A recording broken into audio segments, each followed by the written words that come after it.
Hi, my name is Stan. And I've been watching the Black Power community for the last 100 years.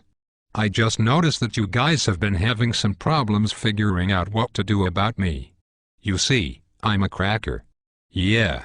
The white man. The guy that has been running the whole world for the last 2,000 years. Well, the reason that I stopped by to speak with you today is to help. I've been watching you guys fight over gaining real black power, and thought I would give you a few pointers. Since we white guys have been running things since we invaded Africa, I figured I would lay out a blueprint to help you achieve your objectives. Might as well use a plan that works, right? Besides, it beats the backward, no progress, mistake repeating methods you people have been trying for the last 400 years. So I knew all of you needed some help. Especially after Barack Obama got into office. He's a great guy, but a black man in a white man's house ain't really saying much considering all the hell you people have been through. Don't get me wrong. In many ways I know you were happy to get at least one black into office. This is good when you want to run politics, but ruling the world is what we white folks specialize in. Have you ever heard of the Illuminati? Well, that is the kind of coordination you are going to need to begin taking over the world. Okay, let's get started. Today, I am going to give you 3 things that we did to take over the world. You can use these too. And begin to gain real black power. Number 1. The first step to taking over the world is unity. I know you have heard of this before, but black people seem to really struggle with this one. You just don't seem to get it. You would rather fight against each other, instead of your enemies. This is bad business and you will never get true freedom doing things this way. Instead, do what we did to gain power. We divided and conquered entire countries based on their differences, while holding true to our similarities. I am white. There is no changing that. My God-born tendency is to preserve my own. Nothing is racist about that. It is just common sense. You people are the stupid ones, going around trying to love everybody, but yourselves. We kicked your asses here in America for over 400 years, and you still go around talking about Jesus loves everyone. While you've been doing all that praying and jumping around, we have been buying up the world and making laws you have to abide by. No offense, but everyone else has unity but you. I mean, look at the business in your neighborhoods. The people that control it don't even look like you. In fact, everyone who comes to this country sets up a business in the black community. The Koreans, the Indians, the Chinese. The list goes on and on. Aren't you tired of letting these other people supply all of your food, nails, and weaves? The one thing they have that you don't is unity. Number 2. Once you get unity, you are going to need to get organized. When we took over the world we had a plan in place. A goal. Since we whites make up a small percentage of the global population, we knew the only way for us to exist was to enslave non-white people. This was our global plan for white supremacy. But we didn't stop there. We organized a military force behind our goal and executed it to perfection. Killing men, women, and children across the globe with brute force. Whatever we needed, we just took it. And if blacks or Native Americans didn't like it, oh well. Remember, there are no rules in war. Our objective is to ensure survival. But you black people seem to think your economic hardships, social injustices, and high arrest rates just happened by chance alone.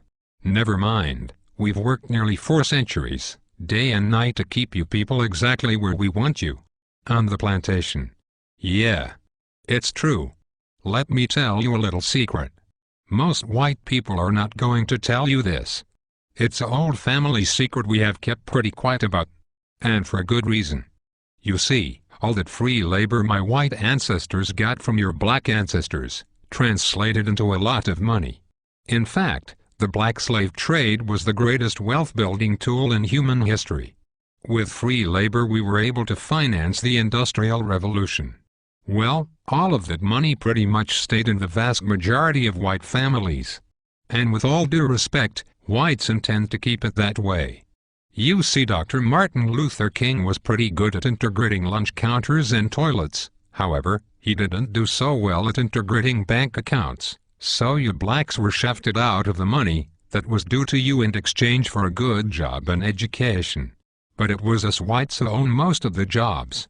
Which brings me to my point. It's just another plantation.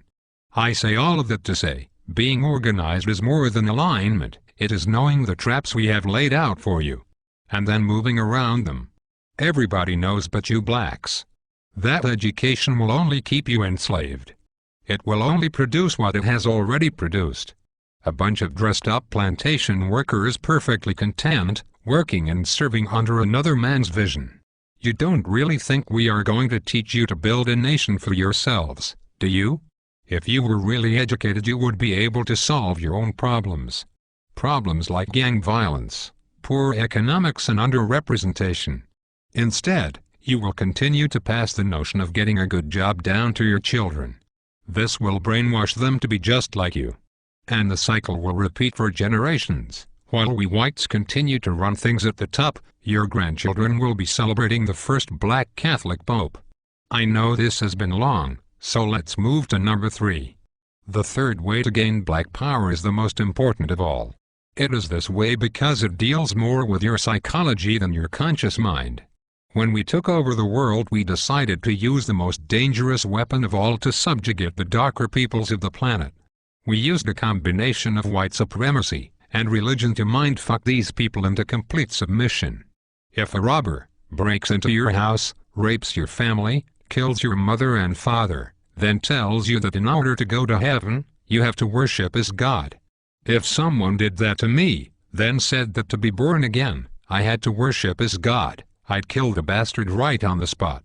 But you black people seem to have no problem worshipping the God of your enemies. Even worse is the fact that for all the praying that you have done, it seems like the God of the white man is just as racist as we are.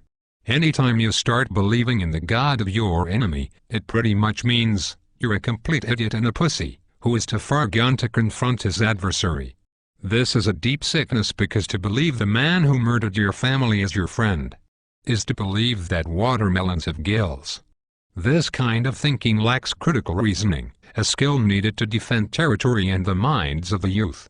You even believe that Haiti, the only black nation that ever kicked the white man's ass, is cursed because many of them practice voodoo.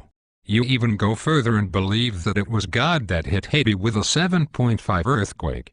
You religious-minded blacks thought this about New Orleans too. Let me tell you the truth. We gave you this God because we knew by worshipping a white God you would subconsciously be worshipping us. That was a part of our plan, and it worked like a charm on the early slave plantations. We whites decided to perfect it, and have taken our gods all over the world to dark people. You see, we know that if we can get you to put down your God, and pick up ours, you will lose your real power. This is really effective for controlling a people. Practically, by doing this, you will never fight against us because subconsciously you would be fighting God. I know that is a serious mindfuck. But that is why you cheer for a white Jesus to kill all the darkies down in Haiti and New Orleans, while kissing Pat Robertson's ass. Meanwhile our harp machines can shake up more prime real estate for the oil companies.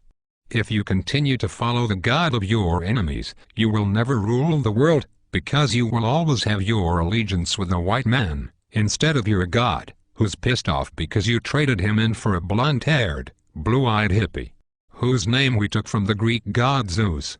So, let's recap. The top 3 things you need to do to rule the world, and to have black power is: Number 1, get some unity. Stop killing each other over nickel bags of weed and coke. You are basically helping to kill off your own army. Stop it and unite. Number 2, get organized. There is nothing worse than a bunch of rich rappers talking about gangsta and keeping it real, when all of them still work for rich white and Jewish men that pimp them for their talent. With Jay-Z, P. Diddy and Oprah, you black people should have your own distribution company by now, instead of relying on your white backers to put out your albums. This is because you are not organized. This goes for all you sports athletes too. You black sports guys are stupid. You're a grown man and you still have an owner. Stop being a slave and wake up. When you die, all you will have to pass on to your children is a championship ring. When I die, I will have at least 2 islands and a few manufacturing companies to extend my legacy. For you sports guys, no one will remember you, and the money you blew on trying to floss will be right back into our hands. You need to organize and put your money and minds together for one common goal: Black Power.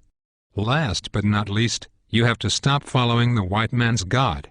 He has really done nothing for you since you started to believe in him. Basically, all my God has done for you is allow white guys like me to continue stealing from you. Sure, we'll give you a few rich blacks to make it up the ladder. But this is to keep up hope in you, so that you will teach cowardness and fear to your children and get nothing in return.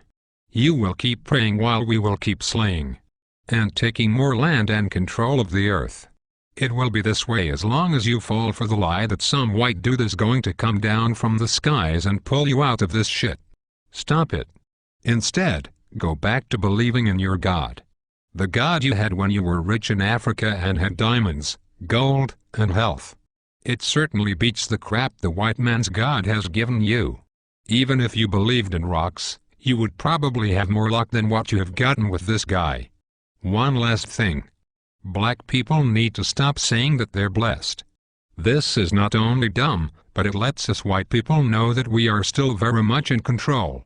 If I steal you from your home and throw you into a cardboard box, have you work for 400 years on a plantation, just because I give you a pillow, doesn't mean that you were blessed. It just means that I gave you a fucking pillow. If a guy cuts off your hand, and then turns around and gives you a bandage, it don't mean anyone blessed you. He just needs his slave to be able to work the next day. So you are not blessed just because the white man gives you a doggy treat. It simply means you are fucked. So given all the crap you blacks have dealt with here in America, and abroad, a new car or money for the light bill are just tools we white folks who are trying to run a plantation do to keep up the morale. So, if going from Africa, a land of milk and honey, diamonds and resources,